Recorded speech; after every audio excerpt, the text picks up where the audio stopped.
जो सखा भगवान को तब मिले थे जब वह अपनी विद्या अध्ययन करने गुरुकुल गए थे। तब उनके मित्र सुदामा से उनकी भेंट हुई थी।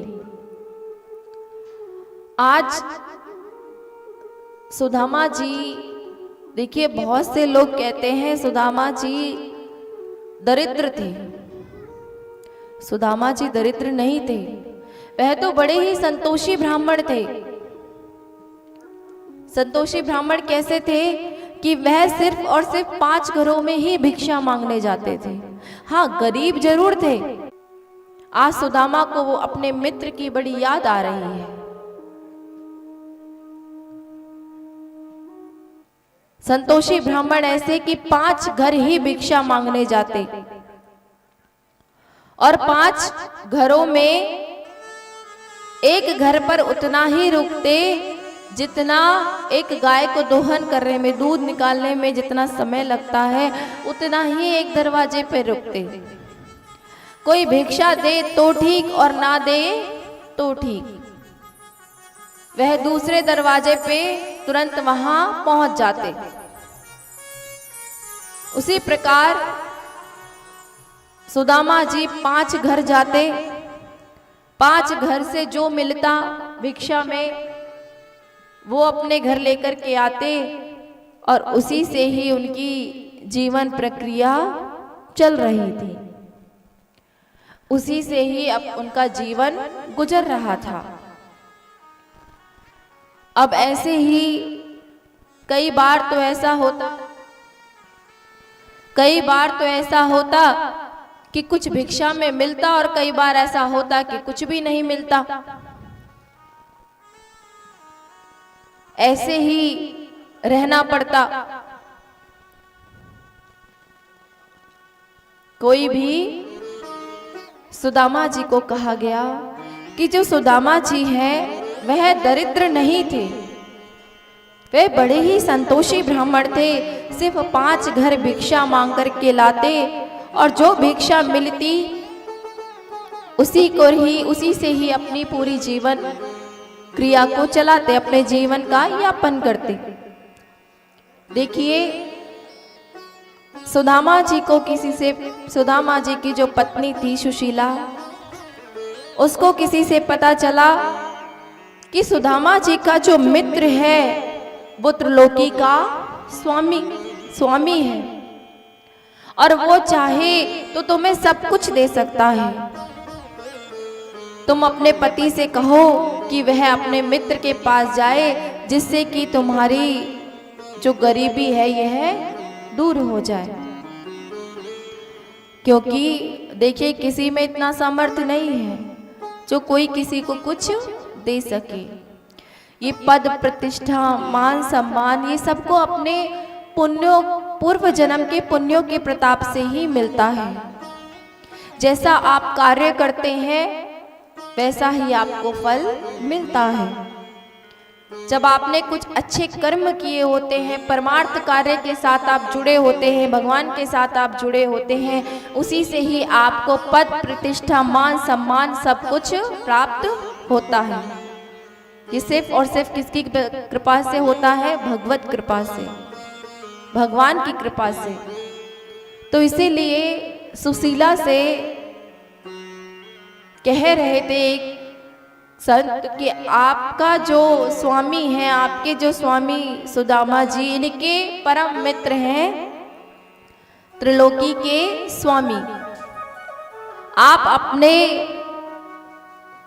स्वामी से कहिए कि वह उनके पास जाए और वह आपकी सहायता अवश्य करेंगे। और देखिए सुशीला भी कोई इस भाव से नहीं भेज रही है कि मेरे घर में खूब हीरे जवाहरात हो जाए और मैं खूब हर तरह से धनाढ्य हो जाऊं। वो सिर्फ इसलिए भेजेंगी कि जो दशा आज हमारी है, 5 घर जाकर के सुदामा जी जो भिक्षा लाते हैं, कई बारी भिक्षा में कुछ मिलता है और कई बारी कुछ भी नहीं मिलता है, और उसकी वजह से हमें अपने बच्चों को भूखा ही सुलाना पड़ता है। कोई भी माँ बाप अपने लिए अपने जितने दुख होते हैं वो अपने झेल लेते हैं, पर कोई नहीं चाहता कि हमारी औलाद को कोई किसी प्रकार का दुख हो। सुशीला सोचने लगी कि हमें भले ही चाहे कुछ ना मिले, पर 2 वक्त की रोटी तो मिल जाए जिससे हमारे बच्चों का पेट भर जाए, वो चैन की नींद सो पाए। इसी भाव से सुशीला एक दिन अपने स्वामी से कहने लगी, स्वामी, मैंने सुना है आपका मित्र त्रिलोकी का स्वामी है और वो आपका परम सखा है, क्या आप उनके पास नहीं जाएंगे, उनको अपनी ये दशा नहीं बताएंगे?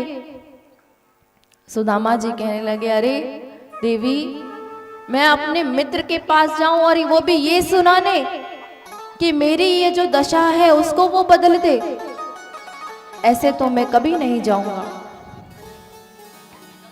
तब सुशीला देवी कहने लगी, देवी सुशीला, कि देखो स्वामी, आप भले ही कुछ मांगने ना जाओ, कुछ कहने ना जाओ, क्या आपको अपने मित्र की याद नहीं आती? क्या आपका मन नहीं करता अपने मित्र से मिलने का? कितना समय हो गया है आपको अपने मित्र से मिले हुए। सुदामा जी कहने लगे कि मित्र से मिलने का तो बड़ा मन है देवी, पर मित्र के पास कैसे जाऊं?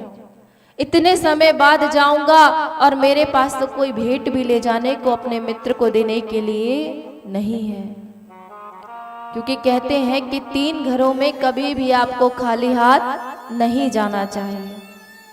अगर आप अपने गुरु के यहाँ मिलने जा रहे हैं तो कुछ ना कुछ अवश्य लेकर के जाएं।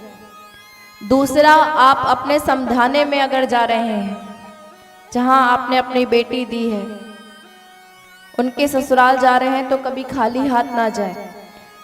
और तीसरा, अगर आप अपने मित्र से बहुत समय के बाद मिल रहे हैं तो उसके लिए कोई ना कोई भेंट अवश्य लेके जाए। इन चीजों से आपका जो आपसी प्रेम है वो बना रहता है। देखिए, कोई किसी के प्यार, जो पैसा है इसका भूखा नहीं है। इससे आप लोगों के संबंध, परस्पर प्रेम जो है वो बीच में बना रहता है। तो उसी के लिए सुदामा कहने लगे, देवी मिलने का तो बहुत मन है, पर कैसे जाऊं? अपनी तो ऐसी दशा है कि अपने घर में ही खाने को भोजन 2 टाइम को पर्याप्त नहीं है, तो मैं अपने सखा को क्या भेंट दूंगा? और खाली हाथ अपने सखा के यहाँ जाना अच्छा नहीं लगता। इतने समय बाद जाऊंगा और खाली हाथ जाऊं। तब सुशीला कहने लगी, स्वामी आप उसकी चिंता मत करो, उसकी व्यवस्था मैं कर दूंगी। इधर सुशीला जी ने क्या किया, 4 घरों में गई, उनके यहाँ टंडुल मांग करके लाई, यानी कि चावल मांग के लाई। चारों घरों में उन्हें 4 प्रकार के चावल मिले। किसी के घर में छोटा चावल मिला, किसी के घर में लंबा चावल मिला, किसी के यहाँ मोटा चावल मिला और किसी के यहाँ पतला चावल मिला। ये चारों प्रकार के चावल उन्होंने एक फटे हुए कपड़े में बांध करके अपने स्वामी को दे दिए और कहा कि जब आप अपने मित्र से मिलो तो उसको हमारी तरफ से भेंट दे देना। जो भेंट थी उन्होंने अपने स्वामी को दे दी। और आज सुदामा जी इतने प्रसन्न हैं, इतने खुश हैं कि बड़े ही मग्न होकर के अपने मित्र से मिलने जा रहे हैं। बस और बस यही ध्यान है, चले श्याम सुंदर से मिलने सुदामा, मुख में लिए नाम हरे कृष्ण रामा। भगवान का नाम लिए लिए लिए लिए श्री सुदामा जी भगवान के द्वार पर द्वारिकापुरी पहुंच गए। सुदामा जब द्वारिकापुरी पहुंचे, उनकी ऐसी दशा थी ना तो उन्होंने जो वस्त्र थे वो ढंग के पहने हुए थे, फटे हुए वस्त्र पहन रखे हैं, धोती फट रही है, दीन दशा है, पैरों में छाले पड़े हुए हैं। द्वारपालों ने कन्हैया को रोक दिया। कन्हैया के पास जब सुदामा मिलने गए तो द्वारपालों ने उन्हें द्वार पर ही रोक दिया। सुदामा कहने लगे, मैं अपने सखा कन्हैया से मिलने आया हूँ, द्वारकाधीश से मिलने आया हूँ। द्वारपाल कहने लगे, अरे तुमने अपनी ये दशा देखी है? तुम्हारे मित्र हमारे राजा कैसे हो सकते हैं? इधर सुदामा जी जब पहुंच गए, कन्हैया से मिले, सीधे सुनते ही जब कन्हैया जी के कान में ध्वनि पड़ी कि उनका मित्र सुदामा आया है, तो उन्होंने अपनी चरण पादुकाओं को भी नहीं पहना, सीधे भग लिए उनसे मिलने के लिए। उनका पीतांबर नीचे गिर गया, उन्हें कोई होश नहीं है। अरे मेरा सखा आया है मुझसे मिलने। सखा से मिले, उनको गले लगाया, आकर के अंदर अपने सिंहासन पे बिठा दिया और पास में उनके पास जल रखा था। जल से उन्होंने अपने सखा के चरणों को नहीं धोया, उन्होंने अपने आंसुओं से अपने सखा का अभिषेक किया। प्रेम के बस ही कन्हैया को सिर्फ अपना बना ले, वो भी निर्मल मन जिसमें कोई भी छल कपट ना।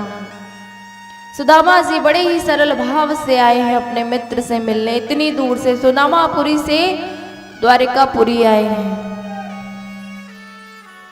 रुक्मणी जी देख रही हैं, अब दोनों में वार्तालाप हो रही है। श्री कृष्ण भगवान से सुदामा जी कह रहे, अरे भैया कितने सभी पटरानियों को कृष्ण भगवान एक एक कर कर भेज रहे हैं पैर छूने के लिए। अब सुदामा जी की तो कमर थक गई। तथास्तु तथास्तु तथास्तु कहते कहते दूतो नाव पूतो भलो, दूतो नाव पूतो भलो। अब सुदामा जी ने कन्हैया से करा, अरे भैया, उनके कान में कहने लगी, क्या रे भैया ने कि ये बता दे है कितनी। सबने लाइन में लगा ले और मैं एक बारी में कह दूंगा, मेरी कमर चली गई अब तो आशीर्वाद देते देते। भगवान कहने लगे, ठीक है आप दूर से ही आशीर्वाद दे दो। अब दोनों सखाओं में बड़ा ही प्रेम पूर्वक बातें हो रही हैं। रात में सुदामा जी एक रात द्वारिकापुरी रुके। रात भर भगवान श्री कृष्ण उनके पास बैठे हैं, वार्तालाप हो रही है। सुदामा जी की आंखों में आंसू आने लगे कि मेरा मित्र त्रिलोकी का स्वामी, द्वारिकानाथ का स्वामी मेरे पास बैठा है, उसमें जरा सा भी अहंकार नहीं है। सुदामा ने कहा कि देख भाभी तेरी वाट देख रही होंगी, तू जा उनके पास जा। रात भर सुदामा जी यही सोचते रहे कि मेरा त्रिलोकी का स्वामी, मेरा सखा द्वारिकानाथ, जिसमें जरा सा भी अहम नहीं है, जरा सा भी अभिमान नहीं है, मेरे चरणों को उसने अश्रुओं से धोया, मुझसे इतना प्रेम करते हैं। उनके उस प्रेम भाव को देख के रात भर सुदामा उनका ही चिंतन करते रहे। उन्हें नींद नहीं आई, आंखों से आंसू झरझर गिर रहे हैं। सुबह सुबह उठे, नहाए धोए, संध्या वंदन किया, अपना सुबह प्रभात में पूजन वगैरह किया, भगवान का नाम लिया। अब कहने लगे, मित्र मुझे आज्ञा दो, मैं यहाँ से चलता हूँ। सुदामा जी कहने लगे, तुम जा रहे हो, पर क्या भाभी जी ने हमारे लिए कोई भेंट नहीं भेजी? भगवान तो सब कुछ जानते हैं, सर्वज्ञाता हैं। भगवान ने कहा कि कोई भेंट नहीं भेजी भाभी ने हमारे लिए। तब सुदामा जी को आलिंगन किया और सुदामा जी उस फटे हुई धोती के अंदर जो टंडुल थे उन्हें छुपाने लगे, कहीं गोविंद इन्हें देख ना ले। पर भगवान तो अंतर्यामी है, सब कुछ जानते, बाहर भीतर से सब कुछ देखते हैं। तुरंत भगवान ने उस टंडुल की पोटली, चावलों की पोटली को ले लिया और कहने लगी, ये क्या छुपा रहे हो हमसे? भाभी ने हमारे ताई भेंट भेजी और तुम छुपा रहे हो। भगवान ने जैसे ही उस पोटली को देखा तो उसमें 4 प्रकार के चावल दिखे। भगवान सब समझ गए कि हमारे सुदामा मित्र की क्या दशा है। अपनी सारी भार्याओं को बुलाया और भगवान ने चावलों में से एक मुट्ठी चावल लिए और उसे अपने मुख में डाल लिया, पा लिया। सुदामा जी को 1 लोक का राज्य दे दिया, राजा बना दिया। और जैसे ही दूसरा मुट्ठी भर कर के भगवान मुख में डालने लगे, तुरंत रुक्मणी जी ने रोक दिया। रुक्मणी जी ने कहा कि आप अकेले ही ये सब प्रसाद पालेंगे, क्या हमें नहीं देंगे? जो आपकी भाभी ने आपके लिए भेंट भेजी है, तो क्या आप स्वयं ही सारा कुछ पालेंगे? हमें भी तो वो प्रसाद रूपी मिलना चाहिए। बहुत से लोग यहाँ मत लगाते हैं कि रुक्मणी जी ने इसलिए रोका कि सारा जितना भी भगवान त्रिलोकी के स्वामी है कहीं वो सुदामा को ना दे दे। नहीं, इस भाव से रुक्मणी जी ने नहीं रोका। उन्होंने रोका कि ये कच्चे टंडुल हैं, कच्चे चावल हैं और मेरे कन्हैया बड़े ही कोमल हैं। अगर वो इनको पाएंगे तो उनका स्वास्थ्य खराब हो सकता है, वरना कन्हैया जिसको देना चाहे उसको कोई रोक सकता है? कोई नहीं रोक सकता। रुक्मणी मैया ने इसीलिए रोका कि मानो उनका मन का भाव था, अगर मेरे पति इन कच्चे चावलों को खाएंगे तो उनका जो नाजुक, उनका जो कोमल गला है वो छिल जाएगा।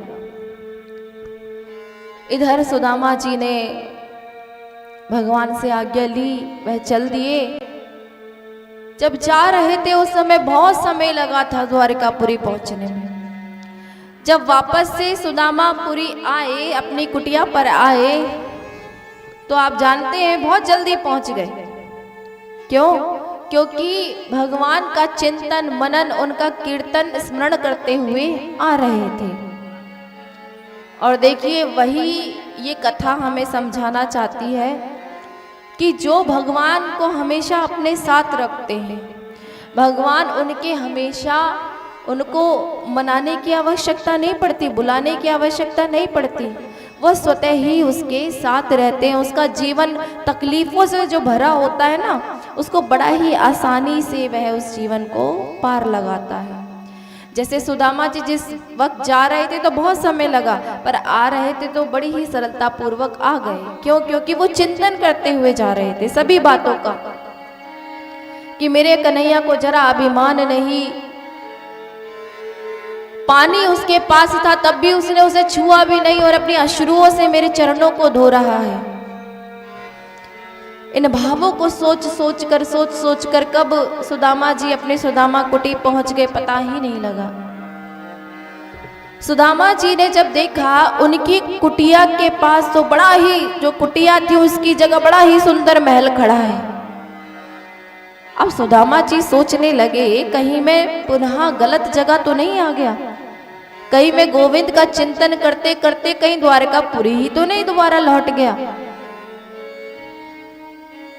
तभी सुशीला जी ने ऊपर से आवाज लगाई, देवी ने, अरे स्वामी, ये तुम्हारा ही घर है, आओ आओ भीतर आओ, मैं तुम्हारे स्वागत के लिए खड़ी हूं। सुदामा कहने लगे, मेरा ही घर है, मैं तो यहाँ कुटिया छोड़ के गया था, ये महल कैसे बन गया? तुरंत सुदामा जी घर में आए। जब घर में आए तो देवी कहने लगी कि हे पतिदेव, हे स्वामी, मैं आज आपसे पूछना चाहती हूँ कि आपके लिए भोजन में क्या बनाऊं, क्योंकि आज तक तो हमारी ऐसी दशा थी कि मैं आपसे ये भी नहीं पूछ सकती थी कि आप क्या खाना चाहेंगे, क्या भोजन मैं आपके लिए बनाऊं, क्या आप पाना चाहते हैं। पर आज आपके दोस्त, आपके सखा की वजह से आज मैं आपसे ये पूछ सकती हूँ कि भोजन, आप क्या भोजन पाना चाहते हैं? आप जो भी भोजन पाएंगे वही मैं आपके लिए बनाऊंगी। सुदामा जी अंदर महल को देख रहे हैं और देवी से कहने लगे, देवी एक काम करो, सोने की दाल बना लो, हीरे की चटनी बना लो और चांदी की चपाती बना लो। अब जैसे ये कहा तो देवी जी तो सुदामा जी की शक्ल देख रही हैं, कहने लगी, स्वामी अरे ये कैसी बातें आप कर रहे हो, आप बावरे हैं गए हो क्या? सुदामा जी कहने लगे कि बावरा नहीं हुआ हूं, जो कह रहा हूं वो कर सकती हो। देवी कहने लगी, ऐसा कैसे संभव है, सोने की दाल कहां बना सकते हैं, मणियों का साग कहां बन सकता है, हीरे की चटनी कैसे बन सकती है। तब सुदामा कहने लगे, अरे भार्या जब खाना वही दाल रोटी है, वही साग सब्जी है, तो क्या जरूरत है, क्या आवश्यकता है इस ऐश्वर्य की, इस सभी धनाढ्य की जो हमें भगवान से दूर कर दे। ये सब सुख, ये सब चीजें हमें गोविंद से दूर कर देंगी, और मेरा गोविंद तो परम कृपालु है, बड़ा ही दयालु है। तुम जानती हो जब मैं उसके यहाँ गया तो उसने अपनी अश्रुओं से मेरे चरणों को धोया। मैं इस माया के चक्कर में नहीं पड़ना चाहता, मैं तो जो प्रेम अपने सखा से करता हूं ना, वही प्रेम निरंतर चाहता हूं कि मेरा सखा मुझसे करता रहे और मैं अपने सखा से करता रहूं। इस भाव को सुनते ही भगवान वहां प्रकट हो गए। भगवान कहने लगे, सुदामा जो तुम्हारी ये बुद्धि है, जो तुम्हारी मति है, इस मति को देखते हुए मैंने तुम्हें ये ऐश्वर्य प्राप्त किया है। तुम्हारे मांगने पर मैंने तुम्हें ये सब नहीं दिया है, ये मैंने अपने से दिया है, इसलिए क्योंकि तुम्हारे मन निर्मल मन है, इसमें कोई कपट नहीं है। तुम्हारा जो प्रेम है मेरे लिए बिल्कुल पवित्र है, और मैं आपको चाहता हूं कि आप चाहे महल में रहेंगे चाहे कुटी में रहेंगे, मैं जानता हूं आप मेरे बिना कहीं भी नहीं रह सकते, और ये मेरा ही प्रसाद रूपी आपको ये सब मिला है।